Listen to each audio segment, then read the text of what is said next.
ভেতরে সাধারণত শুধু 1 থেকে 2 জন পাইলট থাকে। এটি খোলা মাঠে বা খেতে খামারে বিধ্বস্ত হলে সর্বোচ্চ 2 থেকে 4 জন হতাহত হতো।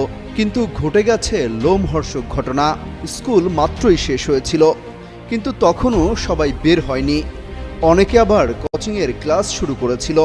ঠিক এই সময় ওই ক্লাসরুমের উপর আছড়ে পড়ে বিমানটি। সোমবার দুপুর 1:30টার কিছু সময় পরই মাইলস্টোন স্কুল অ্যান্ড কলেজের একটি ভবনে বিধ্বস্ত হয় বিমানটি। এ বিষয়ে মাইলস্টোন কলেজের হিসাব বিজ্ঞান বিভাগের সহকারী অধ্যাপক সবুজ মিয়া বলেন, স্কুলের দোতলা ভবনের প্রবেশ মুখে বিমানটি বিধ্বস্ত হয়। তখন স্কুল ছুটি হয়ে গেছে, কিছু শিক্ষার্থী বের হয়ে গেছে, অনেকে ভেতরেই ছিল।